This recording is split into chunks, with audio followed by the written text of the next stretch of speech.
Chapter 1. You were never my mate, Mari. You were just convenient. The words didn't land softly. They detonated. Mari felt the bond between them, the one she believed in, the one she'd built her entire world around for the past 3 months, shatter. Not metaphorically. Actually shatter. It snapped inside her chest like a bone breaking, and the pain was so sharp, so visceral, she gasped. Her hands flew to her ribs as if she could hold the pieces together, but they were already scattering, falling into some dark place she'd never be able to reach again. 300 wolves watched in silence. Not one of them moved. Not one of them looked away. This was pack law. This was ritual. This was what happened when an alpha rejected someone in public. It was final, witnessed, binding. There would be no taking it back. Behind Jaden, barely visible through the rain and her own blurring vision, Mari saw him. Trent, her ex-boyfriend. The human she'd run from New York to escape. He was smirking. Actually smirking. His arms were crossed, his expression smug, like he'd won some twisted game she hadn't even known they were playing. How was he here? How did he even know where she was? None of it made sense. But the pain didn't care about logic. It just kept tearing through her, relentless and merciless. Jaden's expression didn't change. He didn't flinch, didn't soften. He looked at her like she was a problem he'd finally solved, a loose thread he'd severed clean. Then he turned his back and walked away. Just like that. No explanation. No hesitation. The crowd of wolves parted for him like water, and he disappeared into the maze of market stalls without looking back once. Mari stayed on her knees. The rain poured harder. Tourists kept laughing. Vendors kept shouting. The world kept spinning like nothing had just been destroyed. But here's the part that still keeps Mari awake at night, the part that makes her question everything she thought she knew about fate and second chances and the thin line between love and hatred. 6 months after that day, 6 months after Jaden Hale shattered her in front of everyone, he became the only person in the world who truly understood her. The only one who saw past the broken pieces. The only one who made her feel like maybe, just maybe, she was worth putting back together. And the way it happened? The way a man who destroyed her became the man who saved her? You're not going to believe it. Even now, living it, Mari barely believes it herself. But before we get there, before we talk about the night someone tried to kill her, before we talk about the moment Jaden's coldness cracked wide open, before we dive into the twisted, beautiful, agonizing path that led them from enemies to something far more dangerous, we need to go back. Back to where it all started. Back to Brooklyn. Back to the life Mari thought she wanted, and the breakup that sent her running straight into the arms of the one man who would ruin her and remake her in equal measure. So here's the deal. If stories like this, the kind that grab you by the throat and don't let go until you're crying at 3 in the morning, make your heart race, hit that subscribe button right now. Because what comes next? Mari's never told anyone the full truth until now. And trust me, you don't want to miss a single second. Also, if you're watching from another corner of the world, drop your country in the comments. I want to know how far the story is traveling. Alright, let's rewind. 9 months before Mari ended up on her knees in Seattle, she was living a completely different life. Brooklyn, New York. 5th floor walk-up in Williamsburg. Exposed brick walls, a kitchen the size of a closet, and a view of the neighbor's fire escape that she'd convinced herself was charming. She worked as a graphic designer for a boutique branding agency, the kind of place that charged absurd amounts of money to make kombucha companies look edgy. It wasn't her dream job, but it paid the rent and kept her far, far away from the world she'd grown up in. Because Mari wasn't just any girl living in Brooklyn. She was a wolf. Born into the Silver Pine Pack in rural Oregon, raised under the suffocating weight of hierarchy and tradition and rules that dictated everything from who you could love to how you were allowed to breathe. She'd fled the pack the day she turned 18, cutting ties with her family, her roots, her entire identity. She wanted normal. She wanted human. She wanted to disappear into a life where the full moon didn't dictate her schedule and alphas didn't control her fate. For 7 years, it worked. She buried her wolf so deep that most days she forgot it was even there. She dated humans. She avoided wolf-friendly bars. She never shifted, not once, not even when the moon pulled at her bones and begged her to run. And then there was Trent. Trent was everything the wolves in her old life weren't. Predictable. Safe. Human. They'd been together for 2 years. He was a financial analyst with a good job and a beard he spent way too much time grooming and a habit of correcting people's grammar at dinner parties. He wasn't passionate. He wasn't dangerous. He didn't make Mari's pulse race or her skin feel too tight. But that was the point. After a childhood spent navigating power struggles and dominance games, boring felt like relief. Until the night he sat her down on their worn-out IKEA couch, looked at her with an expression she couldn't quite read, and said, "I need space." Space. That word. The one every woman who's ever been blindsided by a breakup knows in her bones. It doesn't mean space. It means I'm already gone. I'm just too much of a coward to say it outright. Mari stared at him. What does that mean? Trent shifted uncomfortably, not meeting her eyes.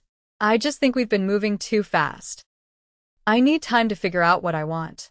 They'd been together 2 years. They barely saw each other because of his work schedule. Moving too fast? Are you seeing someone else? The question slipped out before Mari could stop it. No. God, no. This isn't about anyone else. It's about me. I just need time. He moved out 3 days later. Mari told herself she was fine.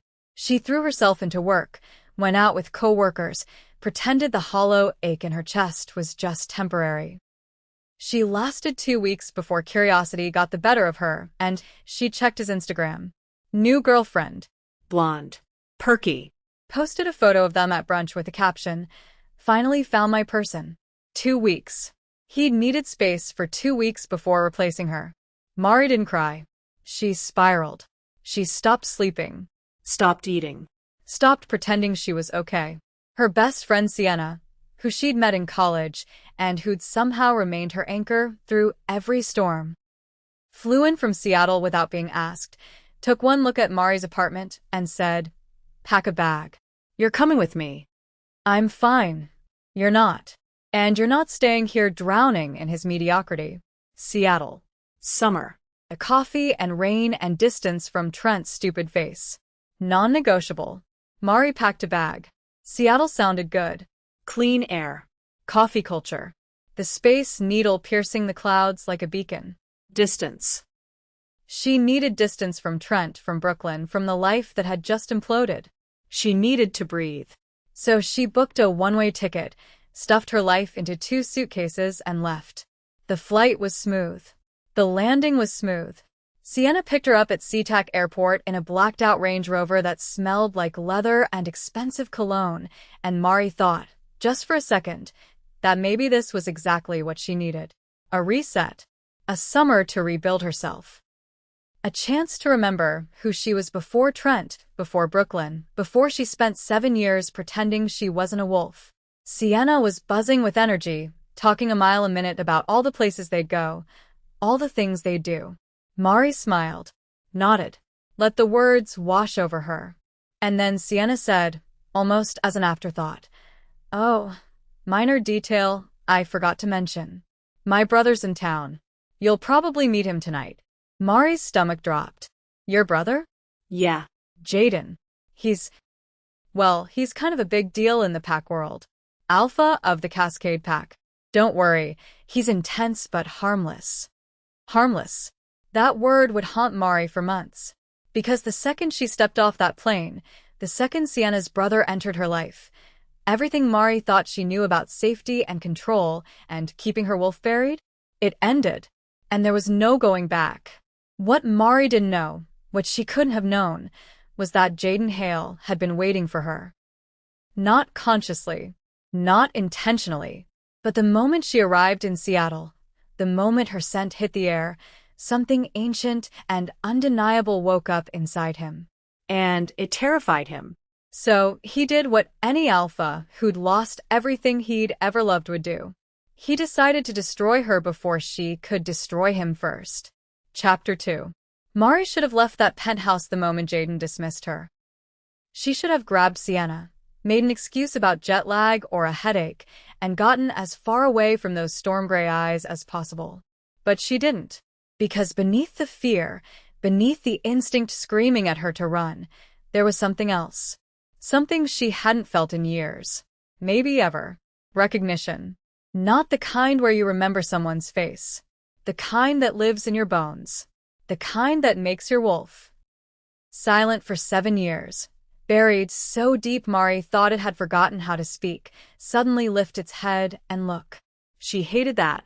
Hated that after 2 years with Trent, after building a life where she controlled everything, one glance from a stranger made her feel like she was standing on the edge of a cliff with no way back.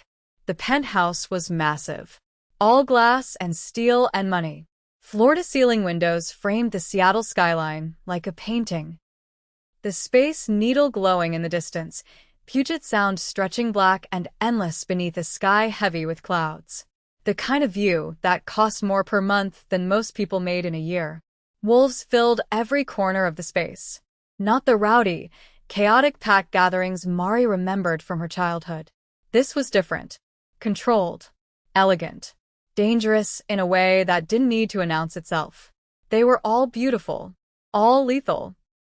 Men in tailored suits that couldn't quite hide the predator underneath. Women in dresses that moved like water, eyes sharp enough to gut you with a look. Every single one of them radiated power. And every single one of them deferred to Jaden. He moved through the crowd like gravity itself bent around him. Wolves stepped aside before he even reached them. Conversations paused mid-sentence when he passed. He didn't demand attention. He simply took it, the way the moon takes the tide. No effort. No question. Mari watched him from across the room, nursing a glass of wine she hadn't asked for but had been handed anyway. Sienna had been pulled into a conversation with some beta from the East Side territory, leaving Mari alone near the windows. Which was fine. She preferred it. Observing was safer than participating. Jaden stopped to speak with a group of older wolves, pack elders, maybe, or visiting alphas from other territories. They listened to him with the kind of deference usually reserved for gods or tyrants. He spoke quietly, his voice too low for Mari to hear, but she saw the way their expressions shifted. Respect. Fear. Both. Then his gaze flicked up. Across the room. Straight to her. Mari's breath caught. She should have looked away. Should have pretended she hadn't been staring. But she couldn't.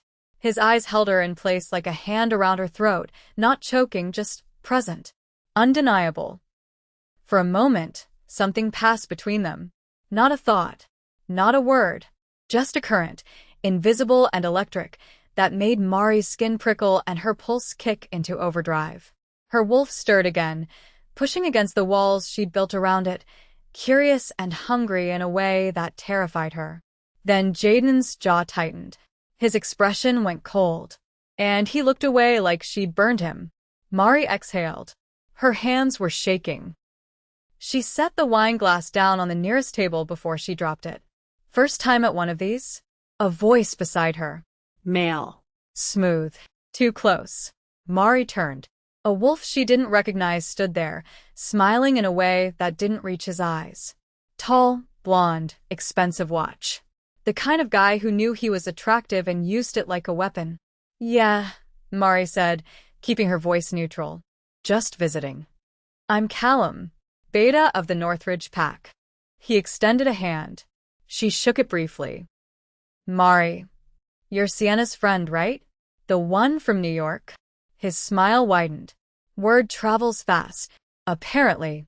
So, what brings you to Seattle? Business or pleasure? The way he said pleasure made Mari's skin crawl. Neither. Just needed a change of scenery. Well, you picked a good city for it. Lots to see. Lots to do. He leaned in slightly, dropping his voice. I could show you around if you want. The tourist spots are overrated, but I know all the places locals actually go. Mari took a small step back. Thanks, but I'm good. Callum didn't take the hint. He moved closer again, invading her space with the kind of confidence that came from never being told no. Come on. One drink. I promise I'm more fun than I look. She said no. The voice came from behind Callum. Deep. Quiet. Lethal. Jaden. Callum turned, his cocky smile faltering for just a second before he recovered. Alpha Hail. I was just leaving. Jaden didn't raise his voice. Didn't need to. The command was clear. Callum's jaw tightened. For a moment, Mari thought he might push back. But then he glanced at Jaden's face, at whatever he saw there, and nodded. Of course. My apologies. He shot Mari one last look, something ugly flickering in his eyes, before disappearing into the crowd. Mari exhaled. I didn't need you to do that. Jaden turned to face her fully for the first time since their introduction. Up close, he was even more overwhelming. Taller. Broader. The kind of presence that made the air feel thinner. His storm-gray eyes, sharp, calculating, impossibly intense, locked onto hers with an accuracy that felt invasive. Callum doesn't take no for an answer, Jaden said. His voice was low, almost a growl. Trust me. You did. I can handle myself. Not here, you can't. His gaze swept over her, not in the way Callum had, not assessing her body, but reading her, measuring her. You're not Pack. You don't carry a scent marker. That makes you vulnerable. Wolves like Callum see that as an invitation. Mari bristled. I grew up in a pack. I know how this works. Then you know you're out of your depth. The words hit like a slap. Mari's hands curled into fists at her sides. Excuse me? Jaden's expression didn't change. You've been away too long. You've gone soft. This world. He gestured to the room, to the wolves watching them with barely concealed curiosity. It will eat you alive if you're not careful. And you care because... Something flickered in his eyes. Anger, maybe. Or something deeper, something he was fighting to keep buried. I don't. But Sienna does. And she's my sister. So as long as you're here, you follow the rules. You stay close to her. You don't engage with wolves you don't know. And you definitely don't antagonize betas from rival packs. I didn't antagonize anyone. He approached me. Then you should have walked away. Mari laughed, bitter and sharp. Right. Because walking away from a beta wouldn't have been seen as an insult. You know how this works, Alpha Hail. I was being polite. Politeness gets you hurt. And what would you suggest? Bare my throat and submit every time someone looks at me wrong. Jaden's eyes flashed. For a split second, Mari saw something wild in them. Something barely restrained. Then it was gone, locked away behind that cold, controlled mask. I'd suggest you go back to New York. Tonight. Before you get yourself killed. The breath left Mari's lungs. She stared at him, searching for any hint of a joke, any softness. There was none. He meant it. Why do you care what happens to me? Jaden's jaw clenched. A muscle ticked in his cheek. For a moment, he looked like he was going to say something real, something raw. But then he shut it down. Turned away. I don't. But I care about Sienna. And when you get hurt, she'll blame herself. So, do us all a favor and leave. He walked away before Mari could respond.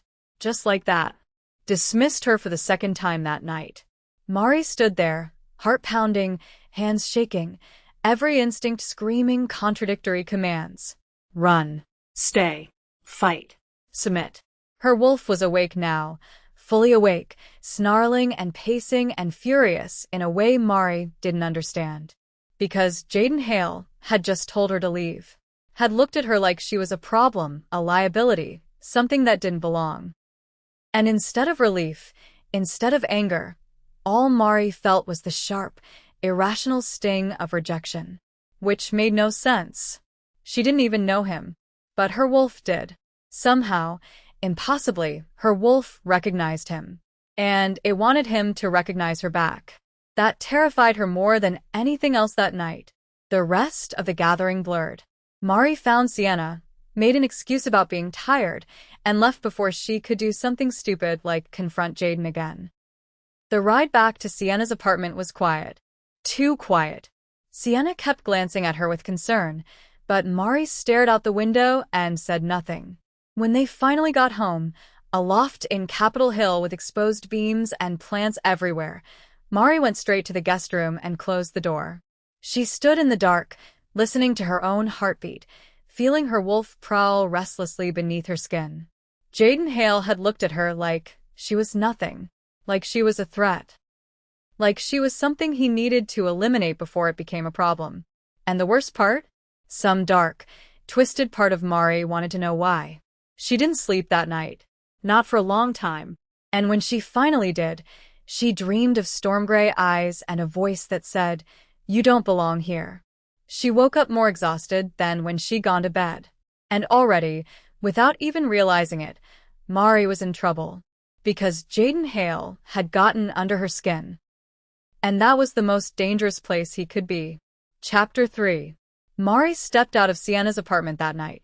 The thought of facing her friend's pity, of answering questions she didn't have answers to, of pretending she was fine when every nerve in her body felt like it had been stripped raw, it was too much.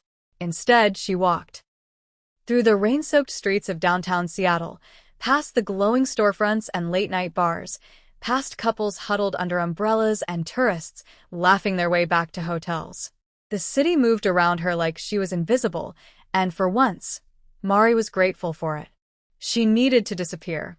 Needed the rain to wash away the shame clinging to her skin like oil.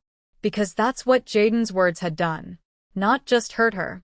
Not just dismissed her. He'd stripped her bare in front of everyone who mattered in this world and declared her worthless. You don't belong here. Soft.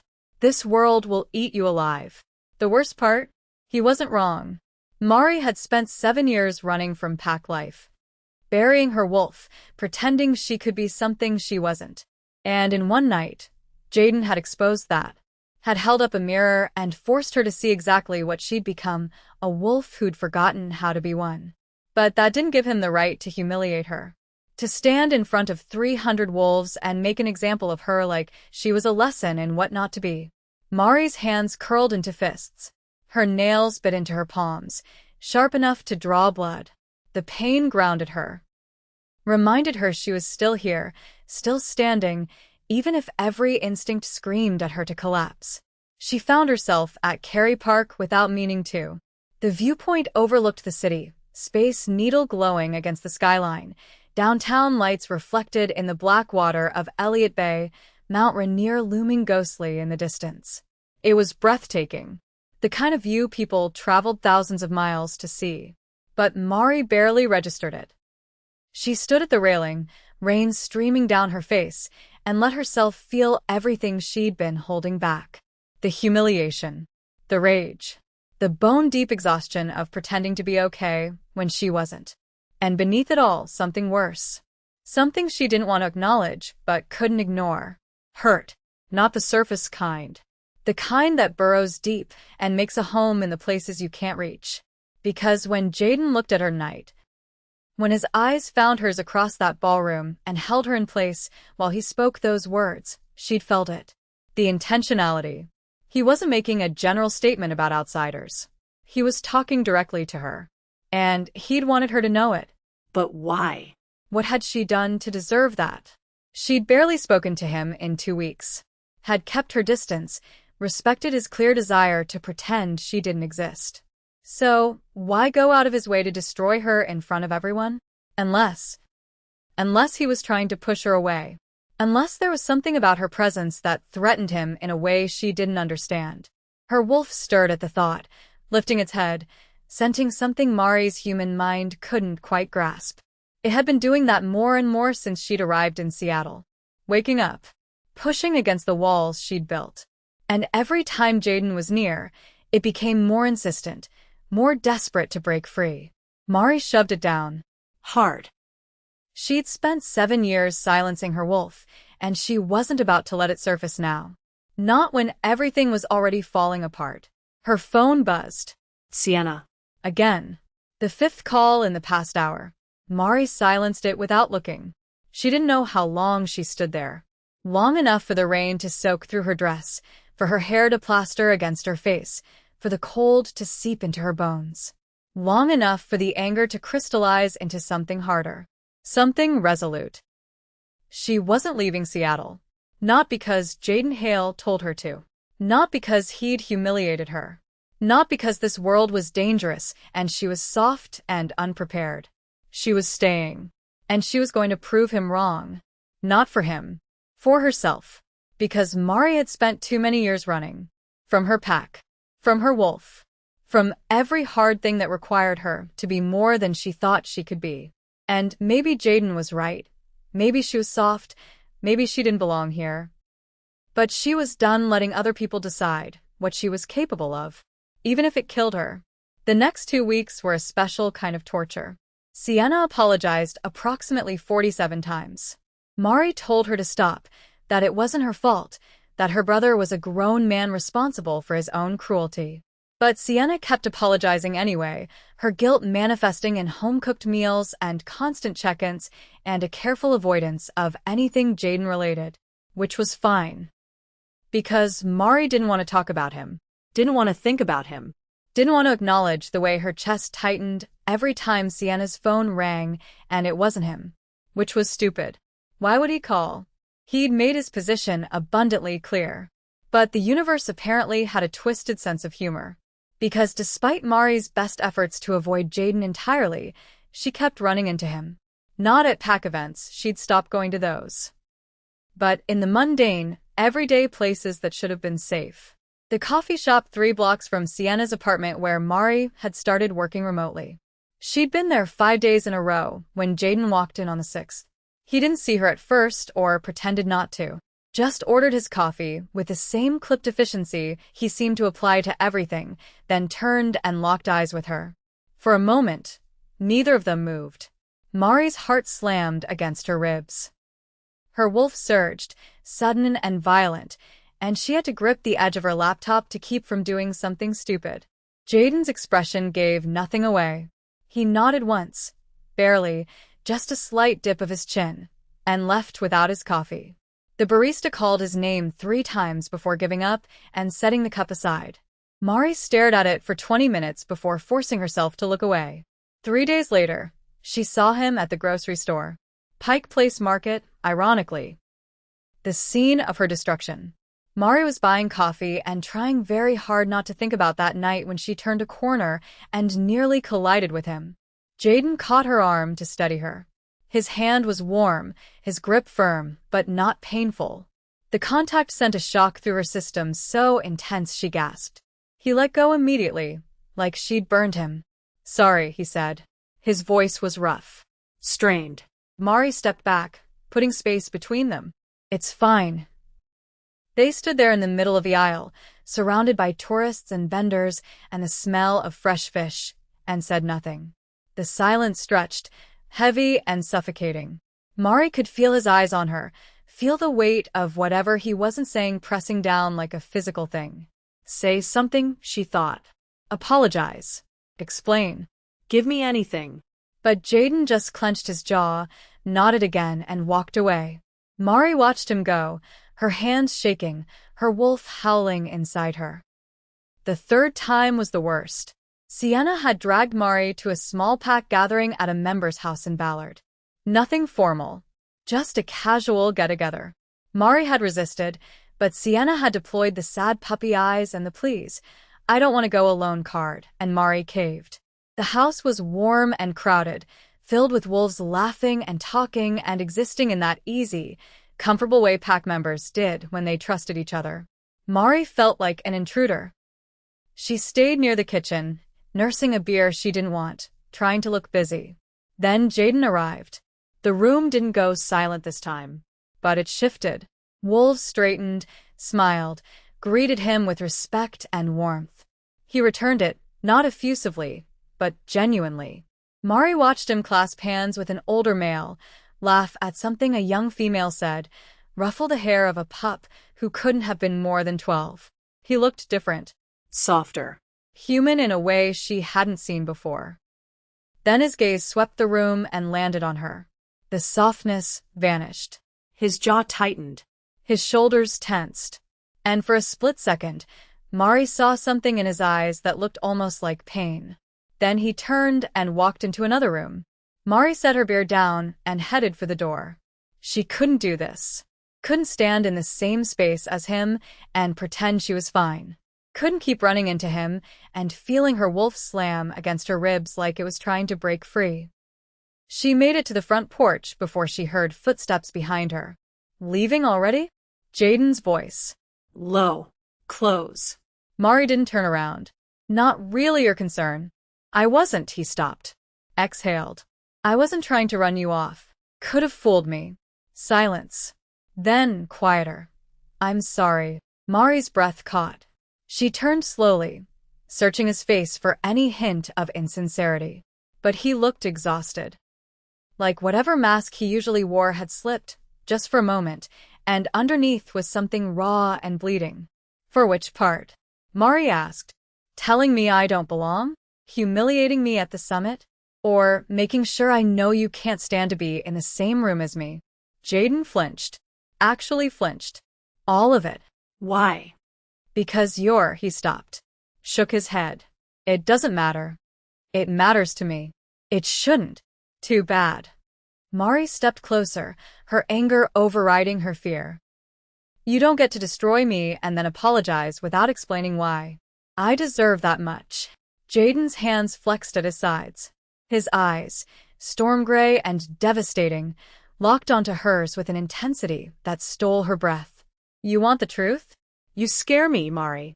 You walked into my city, into my life, and everything I've spent years building started crumbling. So, I tried to push you away. I tried to make you hate me, because that was easier than. He cut himself off, turned away. Then what? Mari whispered, but Jaden was already gone, disappearing back into the house and leaving Mari alone on the porch with more questions than answers. And the terrible, dangerous realization that maybe, just maybe, she wasn't the only one drowning. Chapter 4. Mari wore the bracelet. She told herself it was practical. Protection runes weren't a joke in the wolf world. They were ancient magic, woven by pack witches, designed to alert nearby wolves if the wearer was in danger. Expensive didn't begin to cover it. This kind of magic required blood, intent, and a connection to the person being protected, which meant Jaden had gone to a witch, given his own blood, and bound the bracelet specifically to her. That should have made her angry. Should have felt like another invasion, another way he was trying to control her life without asking permission. Instead, it made her chest ache in a way she didn't want to examine.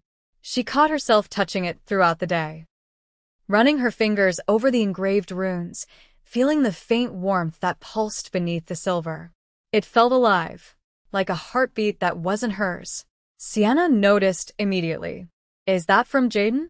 Mari had been making breakfast, scrambled eggs, toast, the kind of mindless cooking that kept her hands busy. She paused, spatula in hand, and nodded. He's really worried about you, Sienna said carefully. The rogue attack. It's not over. Riders claiming it was an accident, that the wolf went rogue on his own, but no one believes him. The Northridge pack is looking for a reason to escalate. And you're a target. Yeah. Mari flipped the eggs, watching them sizzle. I didn't ask to be in the middle of pack politics. I know. And I'm so sorry. Stop apologizing for your brother, Sienna. He's a grown man. He made his choices. Sienna was quiet for a moment, then softer. He's not sleeping. Did you know that? Mari's hand stilled. He's stationed wolves outside our building. Patrols every night. I heard him on the phone with a pack witch at 3 a.m, making sure the protection spell on the bracelet was strong enough. He's unraveling Mari, and I don't think even he understands why. Mari set the spatula down, turned off the stove. That's not my problem, isn't it? The question hung in the air between them. Mari wanted to say no. Wanted to insist that Jaden's guilt and paranoia and whatever complicated mess was happening inside his head had nothing to do with her. But the bracelet on her wrist pulsed, warm and insistent, and her wolf stirred in recognition. She changed the subject. When's your shift at the clinic? Sienna sighed but let it go. 2 hours. You going to be okay here? I'm not a child. I know. But humor me. Mari forced a smile. I'll be fine. I have work to catch up on anyway. Sienna left an hour later, and Mari settled onto the couch with her laptop, determined to lose herself in design projects and deadlines and anything that wasn't Jaden Hale. She lasted maybe 20 minutes before her focus shattered, and she found herself staring at the bracelet again. Why would he do this? Why go to such lengths for someone he'd made it abundantly clear he didn't want around? Her phone buzzed. Unknown number. She almost ignored it, but something, instinct, curiosity, stupidity, made her answer. Hello. Silence. Then breathing. Low. Deliberate. Mari's stomach clenched. Who is this? A voice, male and unfamiliar. You should have left when he told you to. The line went dead. Mari stared at her phone, heart hammering. The bracelet on her wrist flared hot, not painfully, but enough to notice. A warning. She was on her feet before she consciously decided to move, grabbing her jacket, her keys. She needed to leave. Needed to get somewhere public, somewhere safe. The apartment suddenly felt too exposed, too quiet. She made it to the door before it burst open. Jaden stood in the doorway, breathing hard, eyes wild. He looked like he'd run the entire way. His shirt was half-buttoned, hair disheveled, and there was something feral in his expression that made Mari's wolf sit up and take notice. You're okay. It wasn't a question. More like he was convincing himself. What are you doing here? The bracelet. It sent an alert. His eyes scanned her, checking for injuries with an intensity that bordered on obsessive. What happened? Mari held up her phone. Someone called. Threatened me. Jaden's expression went from worried to lethal in half a second. What did they say?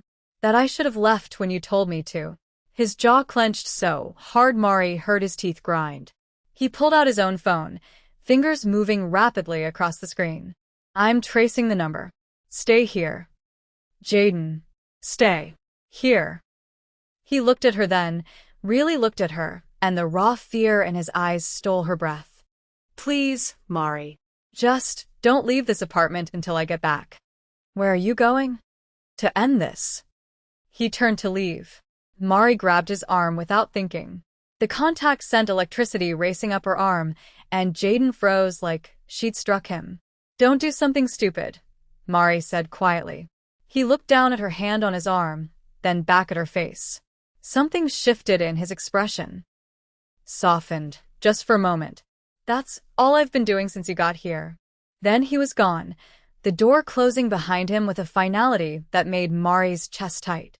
She stood there, hand still tingling from where she'd touched him, and realized with dawning horror that she was terrified. Not of the threat, not of whoever had called, of losing him, which made no sense.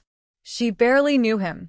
He'd humiliated her, pushed her away, made it clear she was an inconvenience at best. So, why did the thought of him walking into danger make her feel like she was being ripped apart? Her wolf knew. Had known from the beginning. But Mari's human mind was still catching up, still trying to logic her way through something that existed beyond reason. She sank onto the couch, pulled her knees to her chest, and waited. Jaden returned 4 hours later. Mari had worn a path in the carpet from pacing. Every sound made her jump. Footsteps in the hallway, doors closing, the building settling. Sienna had texted twice asking if she was okay. Mari lied both times. When Jaden finally walked through the door, Mari was on her feet instantly. What happened? He looked exhausted. There was blood on his knuckles, a bruise forming along his jaw, and his eyes were hollow in a way that scared her. It's handled, he said flatly. That's not an answer. It's the only one you're getting. Mari crossed her arms. Did you kill someone? No. He moved past her, heading for the kitchen. But I wanted to. She followed him, watching as he ran his bloodied knuckles under cold water. The silence stretched, heavy and fraught. Mari could see the tension in his shoulders, the careful control in every movement, like he was holding himself together by sheer force of will. Jaden. Don't what? Don't ask me why I care. Don't ask me to explain. Just don't. Mari stepped closer. Close enough to see the exhaustion in his eyes, the cracks in his armor. You saved my life. I endangered it first. That's not. It is. He turned to face her, water dripping from his hands, and the pain in his eyes was so raw it physically hurt to look at. Everything I touch falls apart, Mari. Everyone I care about ends up hurt or dead or worse. I try to push you away because I knew that if you stayed, this world would destroy you. And I was right. Ryder's people are targeting you because of me. Because I can't seem to stay away from you no matter how hard I try. Then stop trying. The words were out before Mari could stop them. Jaden stared at her like she'd spoken a language he didn't understand. What? Mari's heart was racing, but she held her ground. You heard me. Stop trying to push me away. Stop making decisions for me. Stop treating me like I'm breakable. You don't understand what you're asking. Then explain it to me.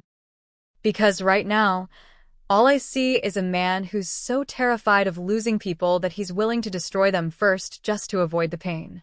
And I've spent my entire life running from wolves like that. So, if that's what you are, if you're just another alpha who thinks he gets to control my life, then say it. Let me leave. Let me go back to New York and forget this ever happened. Jaden's hands were shaking, visibly shaking. I can't. Can't what? Let you go. His voice broke on the last word. I've tried, Mari. God, I've tried. But every time I see you, every time I'm near you, it's like something inside me wakes up that's been dead for years. And it terrifies me. Because the last time I felt this, the last time I let myself care this much, I lost everything. My parents, my first mate, everyone I loved died because I wasn't strong enough to protect them. And I can't, his voice cracked. I can't survive that again. Not with you. The confession hung between them, raw and bleeding. Mari's throat was tight, her eyes burning. She'd wanted the truth. Now she had it. And it was worse than anything she could have imagined.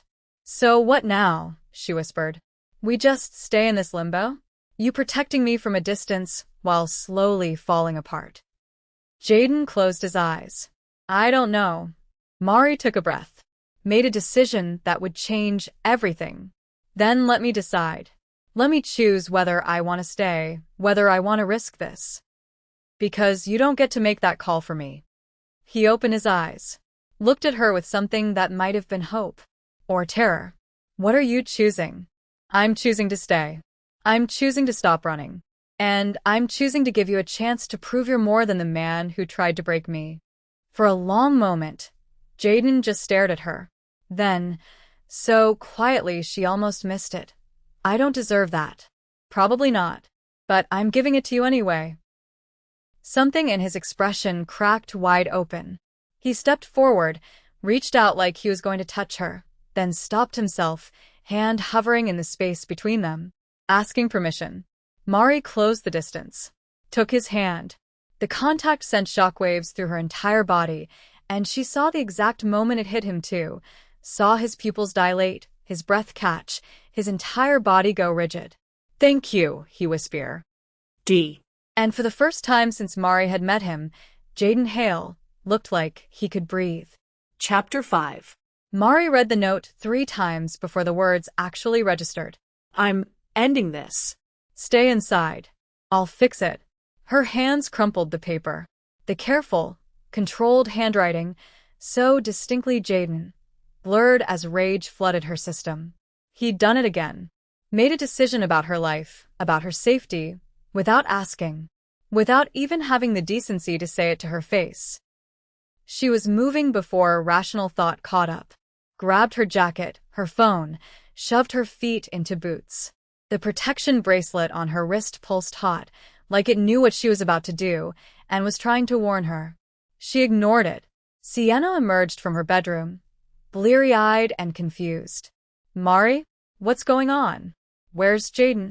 Being an idiot, Mari was already at the door. I need to borrow your car. What? No. Mari, wait. But Mari was already gone, taking the stairs two at a time because waiting for the elevator felt impossible.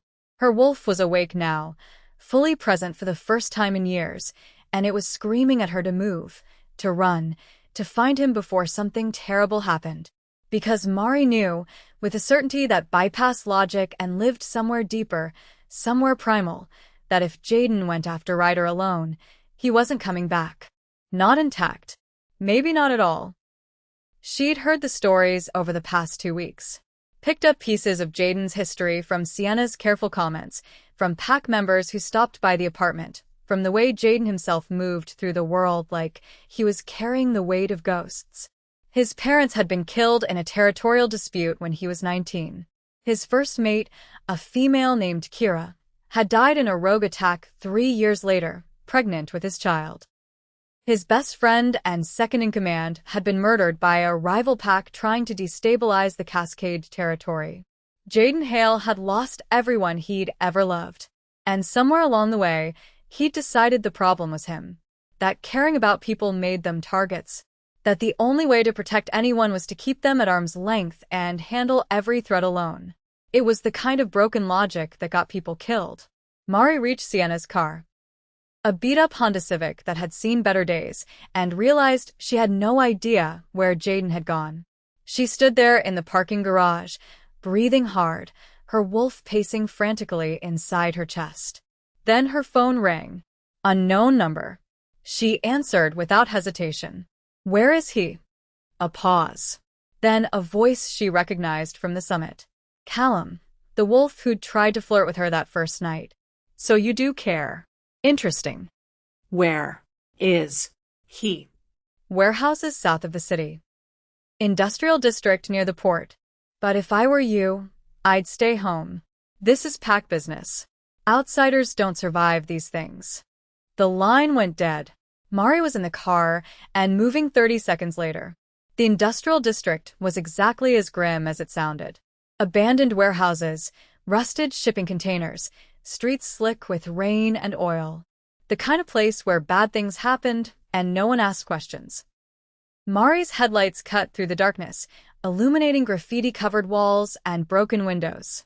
Every instinct screamed at her to turn around, to call for help, to do literally anything other than drive deeper into territory that reeked of danger. She kept driving. The bracelet on her wrist was burning now, hot enough to be uncomfortable. A warning. Or maybe a beacon. She didn't know how the magic worked, only that Jaden had tied it to her, had bound himself to her safety in a way that probably meant he could feel her getting closer. Good. Let him feel it. Let him know she wasn't some helpless thing that needed protecting. Let him understand that if he was walking into danger, he wasn't doing it alone. She found them by following the sound. Snarls. Growls. The sickening crack of bone on bone. Mari abandoned the car 3 blocks away and ran, following the noise to a warehouse with half its roof caved in. The door was already open, hanging crooked on broken hinges. Inside was carnage. At least a dozen wolves in various states of shift, circling 2 figures in the center. Jaden and Ryder. Both in human form, but barely. Jaden's eyes glowed silver, his canines elongated, claws extended. Blood streamed from a gash above his eyebrow, another along his ribs. His shirt was torn, hanging in shreds, and he was breathing hard. But he was still standing, still fighting. Ryder looked worse. His face was a mess of bruises and blood, one arm hanging at an unnatural angle. But he was grinning, feral and vicious, and there was something in his eyes that looked like victory. You can't protect her forever, Hale. Ryder spat. Eventually, she'll slip. Eventually, one of my wolves will catch her alone. And when they do... Jaden moved so fast Mari barely tracked it. 1 second, he was 10 feet away. The next his hand was around Ryder's throat, slamming him against a support beam hard enough to crack the wood. Touch her, and I'll rip your pack apart from the inside out, Jaden growled. His voice was barely human, echoing with the wolf beneath. I'll burn every territory you claim. I'll destroy every alliance you have. And when there's nothing left, when you're completely alone, I'll end you so slowly you'll beg for death. Ryder choked, clawing at Jaden's hand. The other wolves tensed, preparing to intervene. That's when Mari stepped into the warehouse. Jaden. Her voice cut through the tension like a blade. Every head turned toward her. She saw the exact moment Jaden registered her presence, saw his eyes widen in shock, then horror, then something that looked like terror. Mari, no. Let him go. Jaden's hand tightened on Ryder's throat. You shouldn't be here. And you shouldn't be here alone. Mari kept her voice steady, even though her heart was trying to break through her ribs. Let him go. This isn't how you end this. He tried to kill you. I know. And killing him won't change that. It'll just start a war you can't win. Not alone. Something in Jaden's expression cracked. His hand trembled against Ryder's throat. He hurt you. He tried. But I'm still here. I'm still standing. And I'm asking you, please, Jaden. Let him go. For a long, agonizing moment, no one moved. The warehouse was silent except for Ryder's labored breathing and the rain hammering the broken roof. Mari could feel every eye on her, could sense the violence hovering in the air like static before lightning. Then Jaden released Ryder. The beta collapsed, gasping. Jaden stepped back, his entire body vibrating with suppressed rage. He looked at Mari, and the raw vulnerability in his eyes nearly broke her. You shouldn't have come, he said quietly. Too bad. I'm here. Ryder coughed, dragging himself upright. This isn't over, Hale. Jaden's gaze snapped back to him, cold and lethal. It is. You're going to call off your wolves. You're going to tell your alpha that this vendetta ends now. And if I hear even a whisper that you or anyone from your pack has looked at Mari wrong, I will make good on every threat I just made. Are we clear? Ryder's jaw clenched. But he nodded. Get out. The Northridge wolves left, slowly, none of them taking their eyes off Jaden until they'd cleared the warehouse. The silence they left behind was deafening. Jaden turned to Mari. For a moment, he just looked at her, taking in her presence, the fact that she was real and whole and here. Then his legs gave out. Mari caught him before he hit the ground, which was ridiculous because he was easily twice her weight and solid muscle. But adrenaline and instinct took over, and somehow she managed to ease him down, kneeling beside him in the dirt and broken glass. You idiot, she breathed, hands shaking as she checked his wounds. The gash on his ribs was deep, still bleeding. You absolute, reckless idiot. You followed me. He sounded almost awed. Of course I followed you. Did you really think I was going to sit in that apartment while you got yourself killed? I left a note.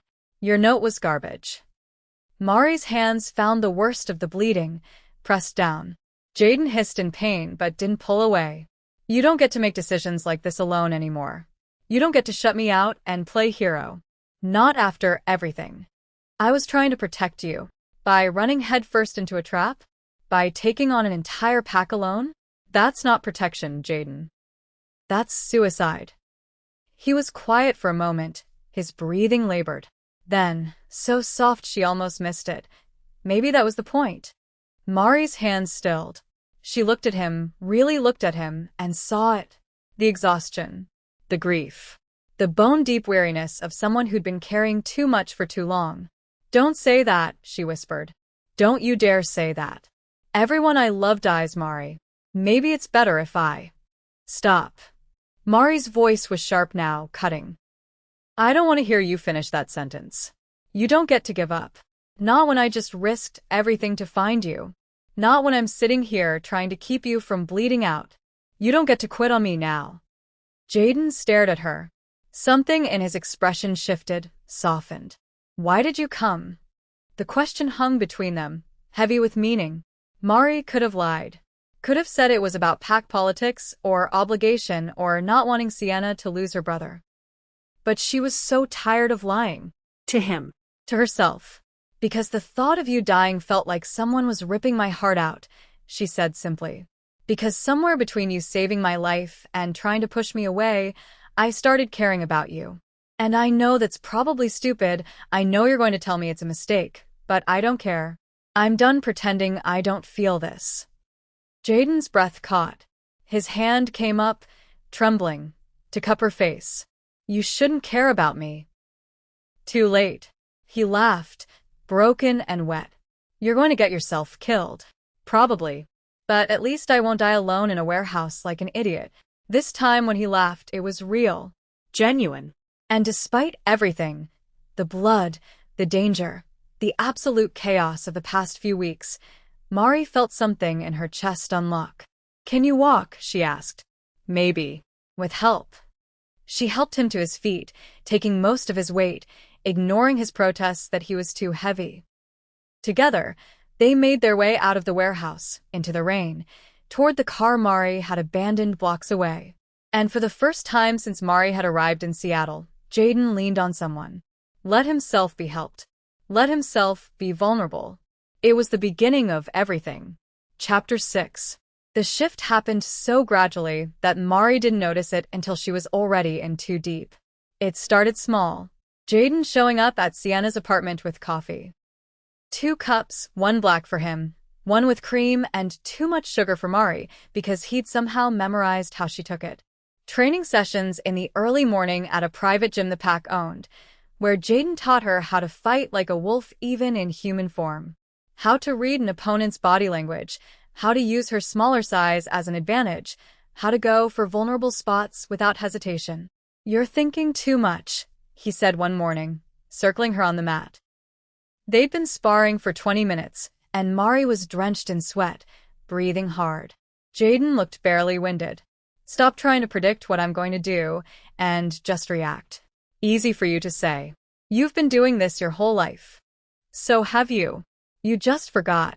He moved without warning, a blur of controlled violence. Mari's instincts kicked in. She ducked, twisted, swept his leg. He went down, shock flashing across his face for a split second before he rolled and came up grinning. There it is, he said. That's your wolf. Stop hiding her. Mari's chest heaved. Her wolf was closer to the surface than it had been in years, pushing against her control, demanding to be let out. I'm not hiding. You are. You've been hiding since you left your pack. Maybe before. He extended a hand, pulled her to her feet. The contact sent heat racing up her arm, but he didn't let go immediately. Just held her hand, his thumb brushing over her knuckles in a gesture so casual and intimate it made her breath catch. You're allowed to be what you are, Mari. You don't have to keep burying her to feel safe. The words hit something deep inside her. Mari looked away, pulling her hand back. What if I don't know how to be both anymore? Human and wolf. Then I'll help you remember. And he did. Over the following weeks, Jaden became a constant presence in her life. Not hovering, not controlling, but there. Steady. When Mari woke up gasping from nightmares about the rogue attack, she'd find him in the living room, working on his laptop or reading, and he'd make tea without asking and sit with her until the shaking stopped. When she struggled with a design project, he'd look over her shoulder and offer surprisingly thoughtful feedback despite knowing nothing about graphic design. When the full moon came and her wolf clawed at her ribs, begging to run, he took her to the mountains outside Seattle and shifted beside her, leading her through the forest until she remembered what it felt like to be free. That night changed something fundamental between them. Running together, wolves under moonlight, Mari felt the connection she'd been trying to deny snap into sharp focus. The way Jaden moved through the trees, powerful, graceful, protective without being possessive. The way he kept pace with her, never pushing ahead, never falling behind. The way he looked at her when they finally stopped at a cliff overlooking the city, both of them panting, their wolves satisfied and calm for the first time in weeks. He shifted back first. Mari shifted a moment later, and Jaden was already there with the clothes they'd stashed, handing her things without looking, giving her privacy even though they both knew it didn't matter. Not really. Not between wolves. How do you feel? He asked, his back still turned while she dressed. Like myself, Mari said, surprised by the truth of it. I forgot what this felt like. Your wolf is beautiful. He said it simply, matter-of-factly, but there was something underneath the words that made Mari's skin flush. You can turn around now. He did, and the look in his eyes, storm gray and intense in the moonlight, made her forget how to breathe. They stood there on that cliff, Seattle glittering below them, the night air cold against their skin, and something unspoken passed between them. Recognition. Understanding. The beginning of something that terrified them both. Jaden broke the moment first, clearing his throat. We should head back. Sienna will worry. But the drive home was different. Charged. Jaden's hand rested on the gear shift, close enough to Mari's knee that she felt the heat of it. Every accidental brush of contact felt deliberate, electric. Neither of them spoke, but the silence wasn't uncomfortable. It was full. Waiting. They started spending evenings together. Sometimes at Sienna's apartment, sometimes at Jaden's penthouse, the same one where Mari had first seen him. It looked different now, knowing him. Less intimidating. More like a space someone actually lived in, with books scattered on the coffee table and dishes in the sink, and a view that never stopped being breathtaking. They cooked together, which mostly meant Jaden cooked while Mari chopped vegetables and tried not to set anything on fire. He told her stories about growing up in the pack, about his parents, and the weight of becoming alpha so young. She told him about her childhood, about feeling suffocated by pack hierarchy and running the moment she could. About Trent, and the strange relief of realizing she hadn't thought about him in weeks. He sounds aggressively mediocre, Jaden said, not looking up from the pan he was stirring. Mari choked on her wine. What? Your ex aggressively mediocre. Like his entire personality was beige. He glanced at her, eyes glinting with humor. You can do better. Can I? The question slipped out before Mari could stop it. Jaden's hand stilled on the spoon. He turned to face her fully, and the air between them shifted, became heavier. Yeah, Mari. You can.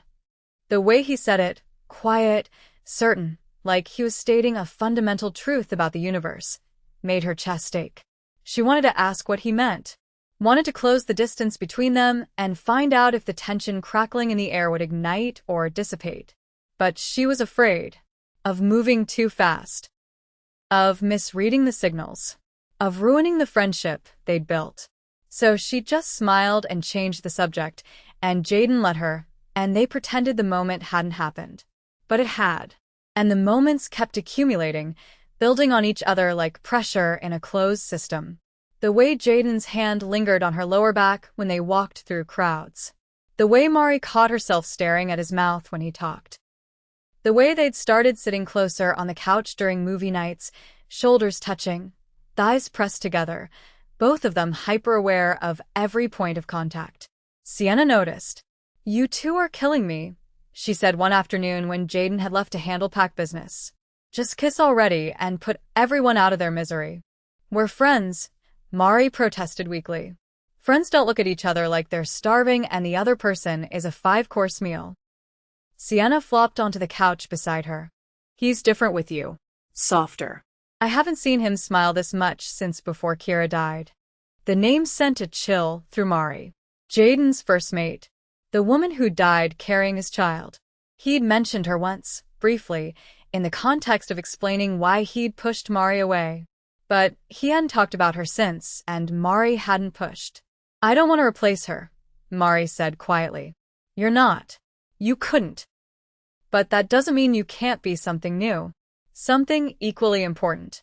Sienna squeezed her hand. He cares about you, Mari. More than he's willing to admit. And I think you care about him too. Mari couldn't deny it. Somewhere between the forced proximity and the late-night conversations and the shared danger, Jaden had become essential. Not just someone she liked or was attracted to, but someone she needed in a way that went beyond logic. When he was gone, she felt his absence like a missing limb. When he was near, her entire body oriented toward him like a compass finding north. It should have terrified her. Should have sent her running back to New York, back to safety, back to a life that made sense. But Mari was done running. And she was done pretending she didn't feel what she felt. The moment it all came to a head happened on a Tuesday. They'd spent the afternoon at Cary Park. The same place Mari had stood the night of the summit, broken and alone. But this time, Jaden was beside her, pointing out landmarks, telling her stories about the city he'd grown up in. The sun was setting, painting the sky in shades of gold and pink, and the wind carried the smell of salt water and pine. "I used to come here when I needed to think," Jaden said, leaning against the railing. "After Kira died, I'd sit here for hours, trying to figure out how to keep going. How to lead a pack, when I couldn't even lead myself." Mari moved closer, her shoulder brushing his. "How did you?" "I didn't. Not for a long time. I went through the motions. Did what was expected. But I was empty inside. Hollow." He turned to look at her, and the vulnerability in his eyes made her heart clench. "Until you showed up and reminded me what it felt like to be alive." Mari's breath caught. "Jay, I know we said we're friends. I know that's what we're calling this. But Mari, He stopped, jaw clenching, like the words were physically difficult to say. "I can't keep pretending that's all this is. Not when every time I'm near you, I feel like I can finally breathe. Not when the thought of you leaving destroys me more than losing Kira did, and I didn't think that was possible." The confession hung in the air between them, raw and trembling. Mari's hands were shaking. Her wolf was howling, thrashing, demanding she close the distance and claim what was hers. "1 month ago, you told me I didn't belong here," she said, her voice barely above a whisper. "You humiliated me, pushed me away. And now you're telling me you can't pretend we're just friends?" I know I don't deserve." "Let me finish." Mari took a breath, steadying herself. "1 month ago, I would have done anything to make you hurt the way you hurt me. But then you saved my life. And then you let me save yours. And somewhere in between, you became my best friend. The person I trust most in this world. The person her voice broke. The person I can't imagine my life without." Jaden's eyes were wide, disbelieving. "Mari, I'm not done." She stepped closer, close enough to feel the heat radiating off him, close enough to see the silver flecks in his storm-gray eyes. "You were the villain in my story, Jay. You were the one who broke me. But then you became my friend, my protector, my partner. And now—" She reached up, her hand cupping his face, feeling the rough stubble under her palm. "Now you're everything." The last word broke something in him. Jaden's control shattered. His hands came up to frame her face, his touch reverent and desperate, and he looked at her like she was the only thing in the world that mattered. "Tell me I can kiss you," he breathed. "Tell me this is real. It's real. We're real. Now kiss me before I lose my nerve." He did. And the moment their lips met, Mari understood why people wrote songs about first kisses. Why they said it felt like coming home. Because kissing Jaden felt like every missing piece of herself clicking into place at once. Chapter 7. Mari didn't remember screaming. Didn't remember the sound that tore from her throat, primal, agonized, the kind of sound that makes people's blood run cold. But she felt it. Felt it rip through her chest like something vital had been severed, like her soul was trying to claw its way out of her body to follow Jaden wherever he was going. His hand was still in hers, still warm, but his eyes were closed, his chest barely moving, and there was so much blood. Too much blood. It pooled beneath him, dark and viscous, soaking into the concrete of the warehouse floor they'd been fighting in. The blade. Silver. She realized with horror, silver forged specifically to kill wolves, protruded from his side, buried deep between his ribs. "No," Mari whispered. Then louder. "No. No, you don't get to do this. You don't get to say that and then leave." Jaden. Around them, the battle still raged. Cascade Pack wolves fighting Northridge wolves in a chaos of snarls and blood and violence. But Mari's entire world had narrowed to the man dying in her arms. Nothing else existed. Nothing else mattered. Sienna appeared beside her, her face sheet white. "Oh God. Mari, we need to get the pack healer. Now." Mari's voice didn't sound like her own. It was cold, commanding. The voice of someone who would burn the world down if it meant saving one person. "She's 10 minutes out. Then we have 10 minutes. Help me stop the bleeding. Mari's hands were already pressing against the wound, trying to staunch the flow. Jaden's blood was hot against her palms, slick and terrifying. His skin was going cold. Too cold. Sienna dropped beside her, pulling off her jacket to use as a compress. Mari, if the blade severed anything vital. It didn't. It can't have. He's going to be fine. Mari was shaking so hard her teeth chattered. He has to be fine. But Jaden's breathing was getting shallower. His heartbeat, which Mari could feel through their bond, through the mate connection that had snapped into place the moment they'd kissed, was slowing, faltering. The mate bond. Mari had felt it lock into place 3 weeks ago and had been too afraid to name it, too afraid to acknowledge what it meant. But there was no denying it now. Jaden was hers. She was his. And she was losing him. "Don't you dare," she whispered, leaning over him, her forehead pressed to his. "Don't you dare leave me, Jay. Not after everything. Not after you made me believe in this. In us." His eyes flickered open. Barely. Just slits of storm gray that struggled to focus on her face. "Mari," he breathed. His voice was so weak she had to strain to hear it over the sounds of fighting. "I'm sorry. Don't apologize. Just stay with me. Please. The healer's coming. You just have to hold on. Always protecting everyone else." His hand lifted, trembling, to touch her face. His fingers left smears of blood on her cheek. "Never could protect the ones I loved. You protected me. You took that blade for me. You saved my life. Worth it." The ghost of a smile touched his lips. "You're worth everything." Tears streamed down Mari's face. She couldn't stop them. Didn't try. "I love you. Do you hear me? I love you." So you don't get to die. "You don't get to tell me you've loved me since the beginning and then leave. That's not how this works." "Love you," he whispered. "Always loved you." His eyes closed again. His hand fell away from her face. And Mari felt the bond between them start to fray. It was the worst pain she'd ever experienced. Worse than the rogue attack. Worse than Jaden's public rejection. Worse than every hurt she'd ever endured combined. It felt like someone was reaching into her chest and slowly pulling out her heart, nerve by nerve, piece by piece. No. Mari's voice broke. No. "You don't get to do this. Come back. Come back."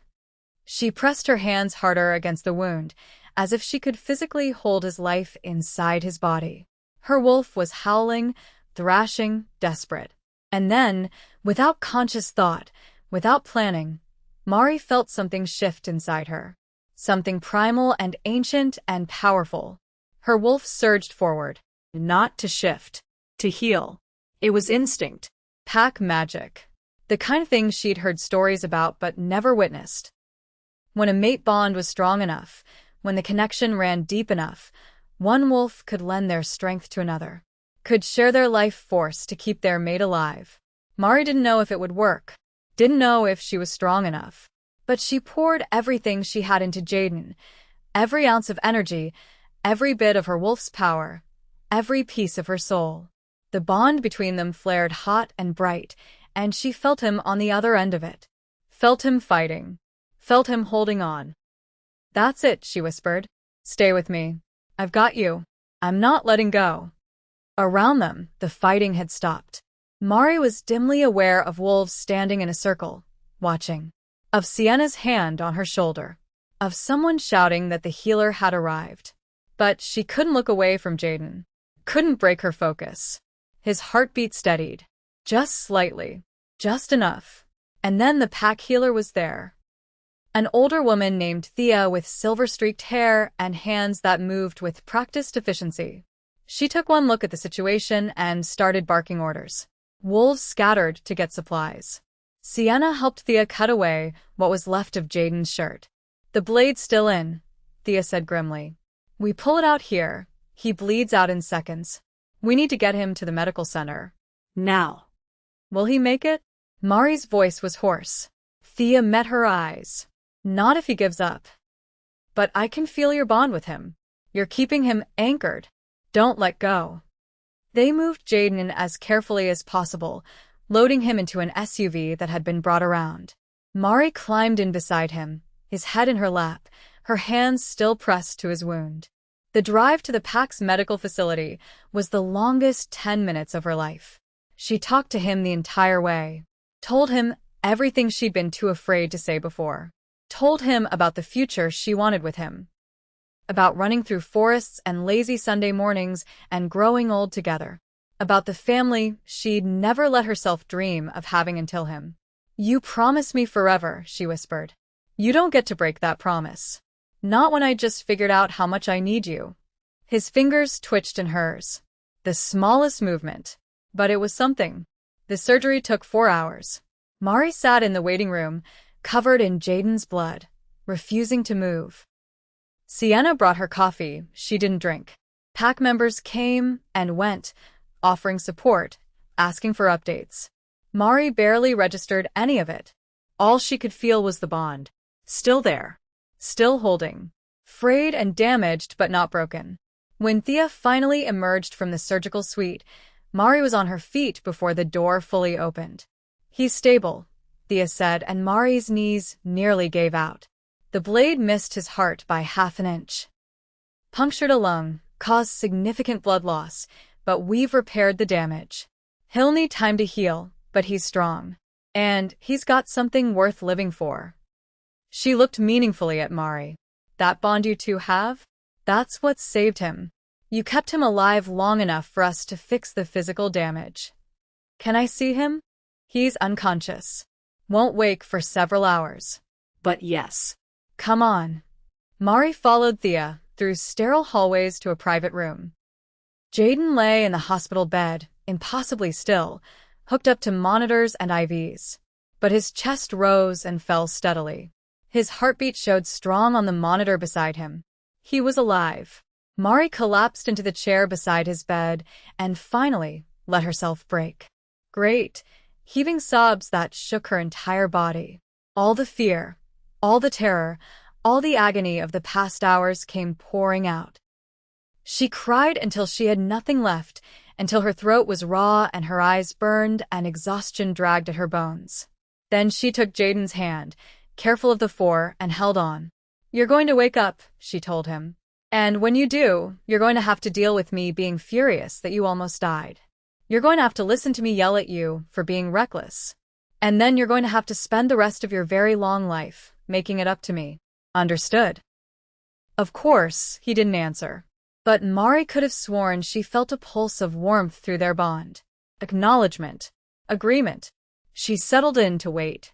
Jaden woke 36 hours later. Mari had left his side exactly twice. Once to use the bathroom, once when Sienna physically dragged her to the cafeteria and force-fed her a sandwich. Otherwise, she'd been there, holding his hand, Talking to him. sleeping in the uncomfortable chair when exhaustion finally overpowered adrenaline. She was half asleep when she felt it. A change in the bond. A stirring. Her eyes snapped open. Jaden's fingers twitched in hers. His eyes moved beneath closed lids. And then slowly they opened. It took him a moment to focus, to remember where he was. When his gaze finally found Mari, the relief in his expression nearly broke her all over again. "Hey," he rasped. His voice was wrecked, barely more than a whisper. "Hey yourself." Mari was crying again, but this time from relief. From joy. "You scared the hell out of me." "Sorry. Don't apologize. Just don't ever do that again. Promise me." Jaden tried to sit up, winced at the pain, and settled back against the pillows. "Can't promise that. You know I'd take 1,000 blades if it meant keeping you safe." "That's not romantic, Jay. That's infuriating. Can it be both?" Despite everything, Mari laughed. It came out watery and broken, but it was real. "You're impossible. And you love me anyway." He said it like a wonder, like he still couldn't quite believe it. "Yeah," Mari said softly. "I do. Even when you're being an idiot." Jaden's hand tightened around hers. "I meant what I said. Before everything. I've loved you since the moment I saw you, Mari. And I'm sorry it took me so long to stop being afraid of that. Sorry I hurt you trying to push you away. Sorry I wasted time we could have spent. Mari leaned forward and kissed him, Soft. careful of his injuries, but firm enough to stop the apology spiral she could feel building. When she pulled back, Jaden was staring at her with something like reverence. You don't get to apologize for surviving, Mari said. For protecting yourself the only way you knew how. But you do have to promise me something. Anything. No more running. No more pushing me away when things get scary. We're in this together now. For real. Jaden's eyes shone. Together. I can do that. Good. Because I'm not going anywhere. You're stuck with me. Best news I've heard all week. He smiled, that rare, genuine smile that transformed his entire face. Though to be fair, my week's been pretty rough. Almost dying will do that. Worth it. You're here. You're safe. That's all that matters. Mari shook her head, but she was smiling. We're going to have to work on your sense of self-preservation. I have you for that now. And looking at him, alive, whole. Hers. Mari realized he was right. They had each other. And that was enough to survive anything. Chapter 8. Mari stayed in that hospital room for 3 more days. The pack brought her changes of clothes, food she barely touched, and endless offers to take over the vigil so she could rest. She refused them all.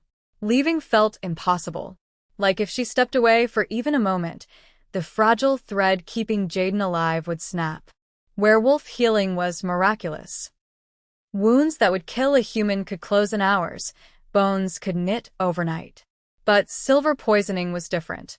The blade that had pierced Jaden's side had been forged specifically to kill alphas, laced with concentrated silver that burned through supernatural healing like acid. Even with the metal removed, traces remained in his bloodstream, fighting against his body's natural defenses. Thea checked on him every few hours, monitoring his vitals, adjusting medications, speaking in the calm, clinical tones of someone who'd seen too much death to be rattled by near misses. But Mari caught the worry in her eyes when she thought no one was looking, caught the way her hands lingered over certain instruments, the way she double-checked readings. On the second day, Jaden's fever spiked. His body was fighting the silver, trying to purge it, and the process was brutal. He thrashed in his sleep, muttering words Mari couldn't understand, his skin burning hot enough that she soaked towels in ice water and pressed them to his forehead, his neck, his chest.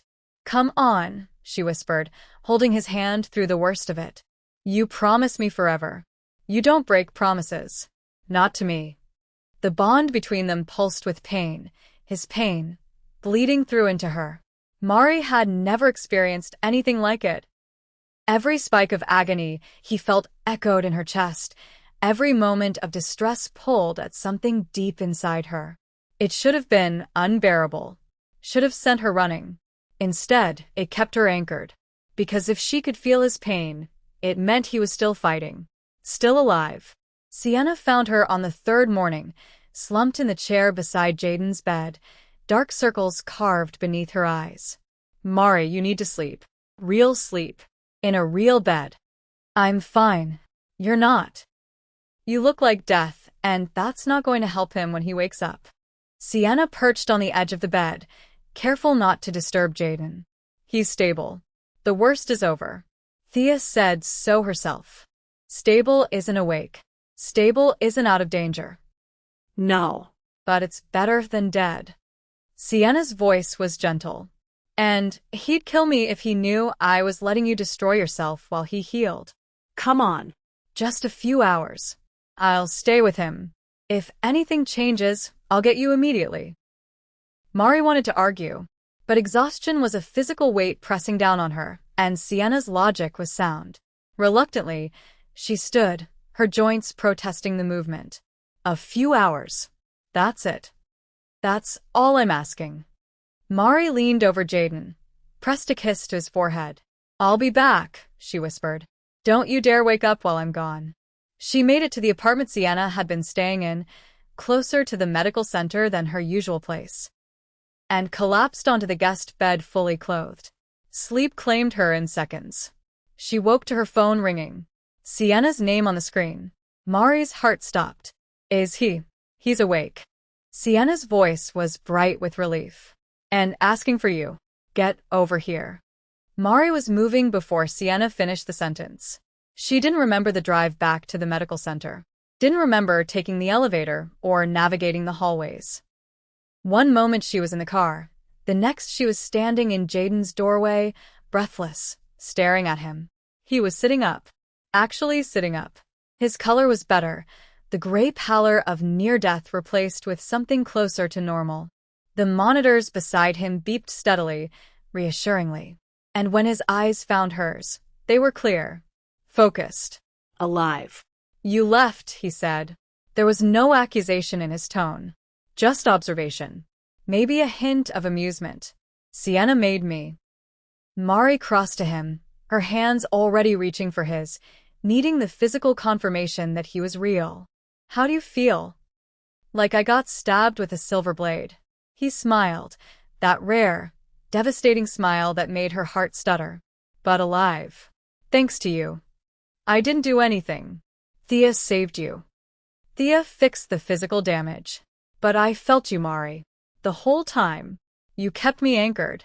Kept me from slipping away. His hand came up to cup her face, thumb brushing over her cheekbone. I heard everything you said. About the future. About forever. About choosing me even when I don't deserve it. Mari's throat tightened. You weren't supposed to hear that. I'm glad I did. Because it gave me something to fight for. Something worth surviving for. She couldn't help it. The tears came again, but this time they were pure relief. Jaden pulled her closer, carefully, mindful of his injuries. Until she was sitting on the edge of his bed, their foreheads pressed together in the way that had become their signature gesture of intimacy. I love you, she whispered. I know I said it before, but I need you to hear it now. When you're awake. When you can remember it. I love you, Jay. Completely. Terrifyingly. I love you. I love you too.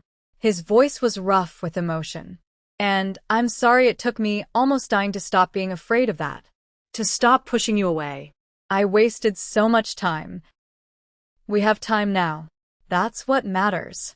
He kissed her then. Soft and careful and full of promise. And Mari felt it. The bond between them, which had been strained and damaged by his near-death, suddenly flaring brighten. Whole and unbreakable. It snapped into place with a finality that stole her breath. The mate bond. Complete. Undeniable. Jaden felt it too. She saw the exact moment it hit him. Saw his eyes widen, his pupils dilate, his entire body go still. Mari. I know. I feel it too. They stared at each other, both of them processing what had just happened. What it meant. The mate bond wasn't something that could be forced or faked. It was ancient magic, recognition on a soul-deep level. It meant they were matched.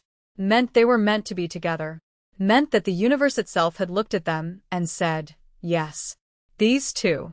You're my mate, Jaden said, his voice filled with wonder. You're actually my mate. Apparently the universe has a twisted sense of humor. But Mari was smiling through her tears. Pairing me with the alpha who tried to run me out of town. Best decision the universe ever made. He pulled her closer, burying his face in her hair. I don't deserve you, but I'm going to spend the rest of my life trying to. You don't have to deserve me, Jay. You just have to choose me. Every day. Even when it's hard. Even when you're scared. I can do that. I will do that. He pulled back just enough to look at her. No more running. No more pushing you away. We're in this together. Together, Mari echoed. I like the sound of that. Jaden was released from the medical center a week later. The silver had been completely purged from his system, the wound reduced to an angry red scar that would fade in time. He was weak, weaker than Mari had ever seen him, but alive. Whole. Hers. The pack threw a celebration. Not for the victory over the Northridge Wolves. That was expected, almost routine. But for their alpha finding his mate. For the completion of a bond everyone had seen forming, but no one had dared mention. Mari found herself at the center of attention in a way that would have terrified her months ago. Pack members approached with congratulations, with gifts, with acceptance that felt genuine rather than forced. She was no longer the outsider. No longer the soft human-raised wolf who didn't belong. She was their alpha's mate. And in the pack hierarchy, that meant something. Jaden stayed close to her side the entire night, his hand never leaving hers, his presence a constant reassurance. When it all got to be too much, the noise, the people, the overwhelming rush of belonging, he'd lean down and whisper, "Want to get out of here?" And they would, slipping away to quiet corners, to the balcony overlooking the city, to stolen moments where it was just the two of them. "You okay?" he asked during one such escape. They stood on the penthouse balcony, the same one where Mari had first seen him, where everything had started, watching Seattle glitter beneath them. Yeah. "It's just a lot. Good lot. But still a lot. We can leave if you want. Go somewhere quiet." No. "This is important. For you. For the pack." She turned to face him. "I want to be here. I just needed a minute." He studied her face, that intense focus he turned on everything now directed solely at her. "You're allowed to take as many minutes as you need. This is your life now, too. Your pack. Your home." "When did that happen? When did Seattle become home?" Jaden smiled, soft and private. "Probably around the same time I did." And he was right. Home wasn't Brooklyn anymore. Wasn't the apartment she'd abandoned or the life she'd left behind. Home was wherever Jaden was. Wherever this bond led them. Wherever they built their future together. "I never thought I'd have this," Mari admitted. "After leaving my birth pack, after spending years hiding what I was, I thought I'd given up any chance at this kind of belonging. This kind of love. Neither did I. After Kira, I was convinced I'd never feel this again. That I wasn't capable of it." He pulled her closer, his arms wrapping around her waist. "And then you walked into my life and proved me wrong about everything. We're both idiots." Yeah. "But we're idiots together. That counts for something." Mari laughed, resting her head against his chest, listening to his heartbeat. Strong. Steady. Alive. "I think we're going to be okay, Jay. Better than okay." He pressed a kiss to the top of her head. "We're going to be extraordinary." 1 year later, everything Jaden promised came true. They stood on the Seattle waterfront, the same place Mari had walked the night of the summit, broken and alone. But she wasn't alone anymore. Would never be alone again. Jaden's hand was warm in hers, his thumb tracing absent patterns over her knuckles. The mate mark on her wrist, a silvery scar that had appeared the night their bond completed, caught the light. A permanent reminder of what they'd survived. What they'd become.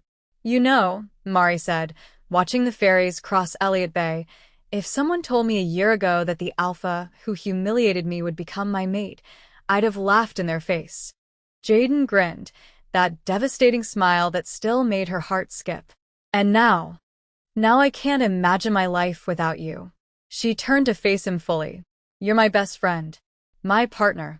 My home. Everything I didn't know I needed." He cupped her face, his touch reverent. "You saved me, Mari. In every way a person can be saved. I was drowning before you. Lost. And you pulled me back. Gave me a reason to keep fighting. We saved each other. That's how this works." Yeah. He leaned down, his forehead resting against hers. "It really is." He kissed her then, soft and sweet and full of forever. The kind of kiss that promised lazy mornings and wild nights, and everything in between. The kind of kiss that said, "I choose you" in a language older than words. When they finally pulled apart, Mari was smiling so wide her cheeks hurt. "So, what now? What's next for us?" Jaden's eyes sparkled with mischief and love, and the kind of contentment Mari had never seen in him before. "Everything. We have forever, remember? We can do anything. Anything. Anything. Travel. Build. Create. Maybe start a family someday if you want that." He said it casually, but Mari caught the hope in his voice. The vulnerability. I want that. All of it. With you. Good. He pulled her close again, wrapping her in his arms. Because I'm never letting you go, Mari. You're stuck with me. Best news I've heard all year. They stood there as the sun set over the water, painting the sky in shades of gold and pink and purple. Two people who'd started as enemies become friends, and ended up as something far more powerful. Two broken pieces that had found each other and become whole. That's Mari's story. The ruthless alpha who became her friend, her protector, her mate, the man who broke her and then spent every day since putting her back together. Life's funny like that. The person you hate the most can become the person you can't live without. The greatest love stories often start with the worst first impressions. And sometimes, the villain in your story becomes the hero you never knew you needed. This is Mari, signing off from Gracie Werewolf Story Bank. If you made it this far, you're part of the pack now. Hit that subscribe button if you haven't already, because there are more stories coming, and trust me, you don't want to miss them. Drop your country in the comments below. Let me know where this story found you. And remember, the best love stories are the ones that break you open and put you back together stronger than before. See you in the next one. Until then, keep believing in second chances. Keep believing in love that fights for you. And keep believing that even the darkest beginnings can lead to the brightest futures. This is your reminder that you're worthy of a love that chooses you. Every single day. Without question. Without hesitation. Now go subscribe. Seriously. Do it. See you soon.